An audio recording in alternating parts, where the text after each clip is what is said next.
Fipronil is een insecticide dat broekt in bloedloos. Juist wat bekend dat er maar dit middel besmette aaien op een merk aanbinnen die de consumenten net eten matten. Bij te hoge gehalten in de aaien en we zo'n te volle consumeren van aaien, dan is het gevaarlijk voor de organen. Dat wil zeggen de nieren, de lever en zo.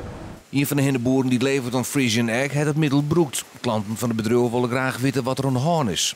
Ongelooflijk hoeveel vragen ik krijg van uw klanten. Die willen allemaal natuurlijk zeker weten dat zij het net in hun leveren product gaan krijgen. Ik kan het tot nu toe net overal garanderen, omdat ik van net alles weet uit het erin zit. Ja, nee. We hebben een lidstaatpartij aan en hebben blokkeermaten, die gebruiken we net en we wachten dus op de uitslag van de NVWA.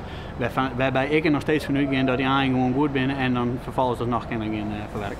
Als het gehalte fipronil in dier te heeg is, kan het slimme gevolgen voor het troffen boer hebben. Dan moet alle aaien vernietigd worden en dan moet een boer een beslissing nemen van wat doe ik met de hen. De kerst moet een speciaal dieet zetten waarbij het vet uit de hen weigert en wij dan weer aaien produceren zonder dat de gehaltes te hoog binnen. Dat is een optie, maar meestal het is net een zekerheid. Dus meestal is de eerste redenering van misschien maak maar romje en dan dus echt de hen oprijden. Troffen hindeboeren hebben wel zijn dat ze de skeerverhelling willen op het bedrijf Chick Friend uit Barneveld. Dat de fipronil in een van haar producten hier. Dat kan wel eens dreig worden, denkt Stuiver. Uiteindelijk zal de branche dit zelf weer oplossen en met name dus de boeren weer, die werden dupe binnen van zo'n geval.